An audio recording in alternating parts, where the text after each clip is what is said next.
ALA community, my name is Justin Smith, Managing Director here at Ascend Leadership Academy. I'd like to welcome everyone to Curriculum Night. For those of you who are watching this at Curriculum Night, for those of you who are watching this separately, I'd like to welcome you to the 2022-23 school year. We're excited for the school year and the possibilities of what we can accomplish, especially with our first graduating class this year.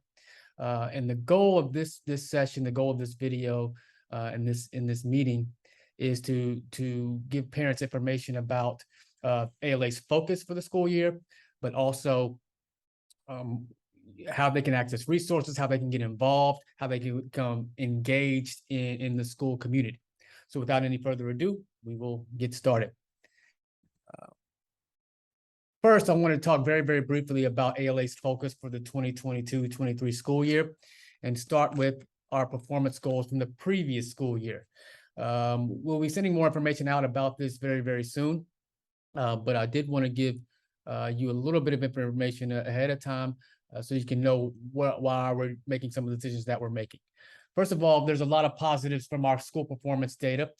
School performance data is based on end of course, end of grade examinations that students take at the end of the year that are state mandated. For more information about that, you can go to our website and see what those tests are. But overall, we met growth, expected growth for the 21-22 school year. And as you know, growth is what's most important to us as a school. The idea is that students are able to meet their objectives that are set by the state. Every school year, they're getting a year's worth of growth, and it's always good to meet or exceed growth. Our goal is always to exceed growth. As we did in reading this previous school year, our goal is to exceed growth in both reading and math going forward.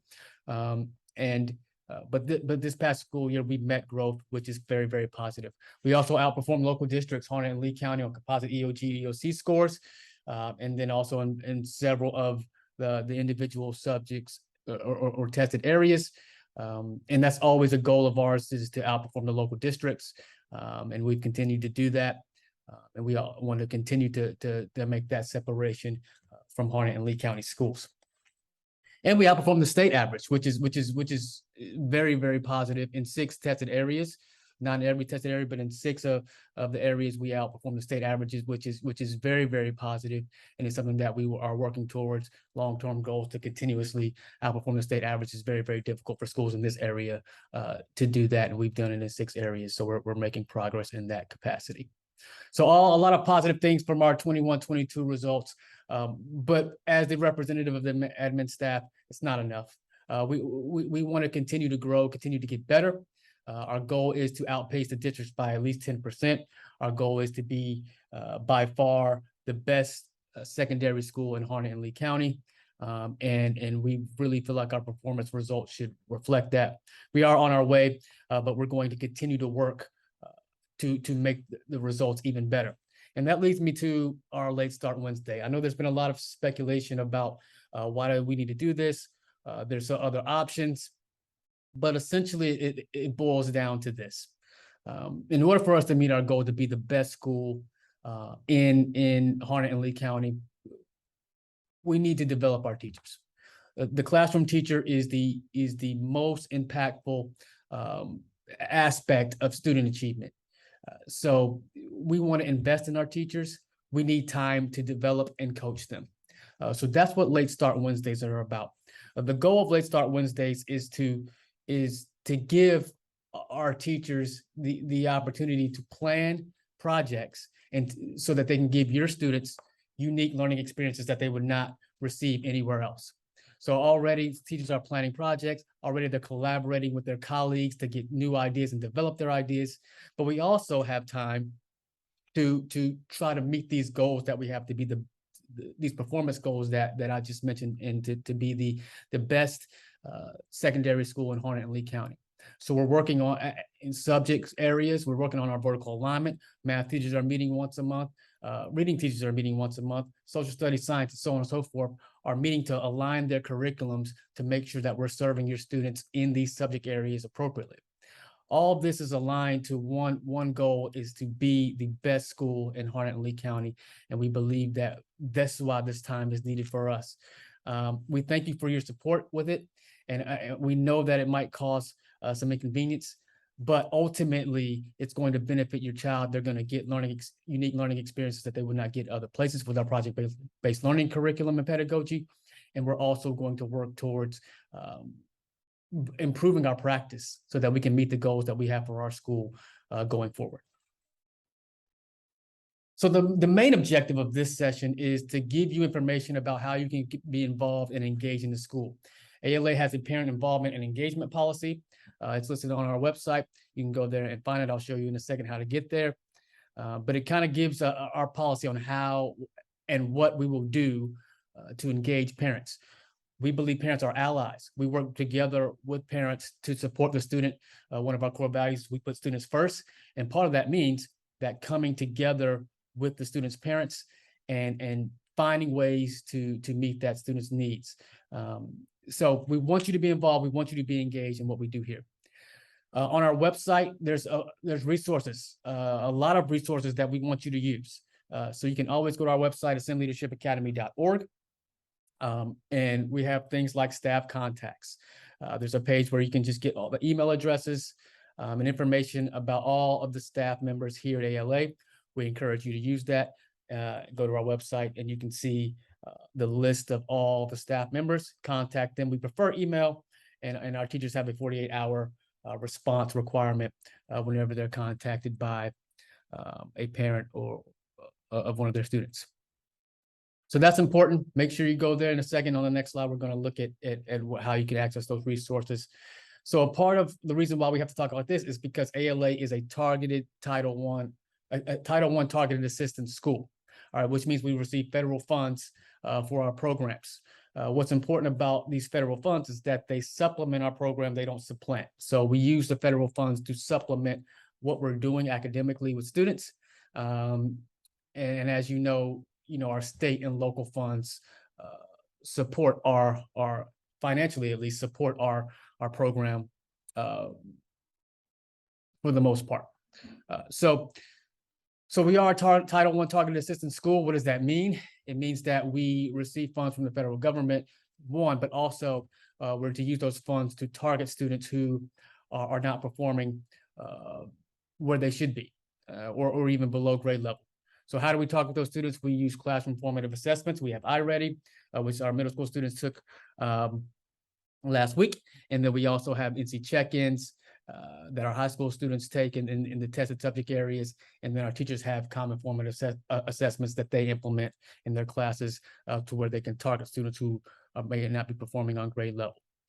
We also use previous EOG scores in the data from EVOS, the growth data, to determine which students are not performing where they need to be and who we need to target to try to remediate to get them on grade level or to show that growth. So federal funds, it's our responsibility as a Title I targeted assistance school to inform the community, the larger ALA community, about how much federal funds we receive and then how we use those. So we are a consolidated Title I school, or consolidated federal fund school, which this year we consolidated all of our Title I, Title II, Title IV funds that we receive for one function. And as you can see there, how many Title I funds, how many Title II and Title IV funds we receive, a little over $25,000 or so. And all of that is going towards to supplement the salaries of teacher assistants for our math and reading courses. So, and that might sound unusual for a secondary school, but it's important for us and we found success where we're having an extra adult in the room for especially our math and reading courses to help the classroom teacher develop small groups. They can essentially divide and conquer, divide the students up in small group by ability based on the data, and then really remediate to what those individual student needs are, is what we are doing with the federal funds this year. We also have IDEA grant money. And IDEA is for serving children with disabilities. And we use those funds, the $88,000 there that we receive in federal funds, to supplement our exceptional children teachers' salaries. Currently, we have 3 exceptional children teachers, and those funds help supplement their salaries so that we can keep them on staff so they can serve students All of our students, they can serve all of our students and particularly be case managers for our students who are identified with disabilities and have IEPs. So where can you find online resources? There's a number of places on our website where these can be located. And if I'm going to click this link and it's going to take us to ALA's website. Most importantly here is our board policies. I just mentioned the parent and family engagement policy. It is listed here on our website. You can click that link and it will take you to that policy if you want to engage in that. We also have the school report card data and the accountability data, where it will take you directly to some of the data that I mentioned at the beginning of the presentation. We have not updated with the 21-22 data yet, but all of this data about where our school is, how we compare to Lee County and Harnett County schools is on our website as well. We will update that shortly with the new data from 21-22, and you'll be able to see that there as well. And then we have a forms and documents page on our website. All of this you can also see here if you go to under about and forms and documents, it'll take you right to this page. And then we have a number of different things. We have our parent handbook there. We have our calendar. We have our school parent compact, our parents right to know letter, and a number of different forms that also are specific to students and parents. So all the, and then if you look here, some other important forms and documents, the teacher qualifications letter is there under the parents' right to the parents' right to know letter, and then also the school compact, which talks about the agreement between the schools and parents and what the school agrees to do, and what the parents' responsibility, what the students' responsibilities are, and the compact that we all agree to. So that's very, very important. All those documents are there. We just had a recent addition to our website as well, which is our Family Aviator Association. And this is our parent organization that was created this school year. It's based of committees and it's organized to support ALA administration, to support our school culture and the core values of the school. So the FAAA is what we call it, and it has a board. We have all the board members listed here and their contact information. And then on another page, we also have the committees that exist within the FAA. If you are interested in being involved in one of these committees and to get involved in the school, you can contact the chair of each committee that's listed here on this page and help get involved and contribute to what we do here at ALA.